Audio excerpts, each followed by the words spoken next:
আজকে সকালবেলা ঘুম থেকে উঠেই চলে আসলাম মাংস নিতে।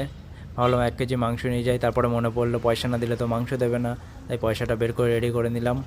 এরপর কাকাকে বললাম যে 1 কেজি মাংস দাও আমাকে, আর এই যে দাম দেখতে পাচ্ছ 200 টাকা কেজি এখানে। এরপরে কাকা আমার মাংসটা কাটা শুরু করেছে, মানে আমার নয়, মুরগির মাংস আর কি। তো উনি প্রায় 15 সেকেন্ডের মধ্যে 1 কেজি মাংস কেটে দিল। দেখতেই পাচ্ছ তোমরা যে মাংসটা কীরকম স্পিডে কাটা হচ্ছে।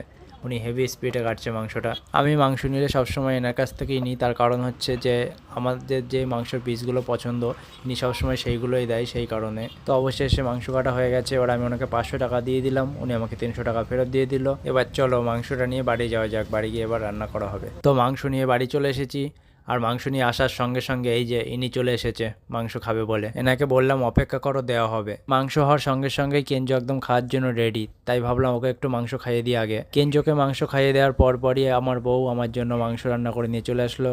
কষা কষা মাংস, সেটা তো সবারই ভালো লাগে। ইনি কিন্তু একটু আগেই খেয়েছেন, এনার আবার চাই কষা মাংস। মাংস এনাকে যতই দাও এনার ততই চাই।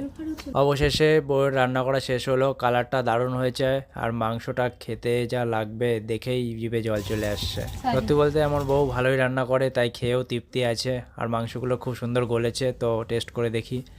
দারুণ হয়েছে, আমার কাছে তো সেই লাগলো। তো চলো খাওয়া দাওয়া করে নিই, দেখা হবে এবার পরে অন্য ভিডিওতে।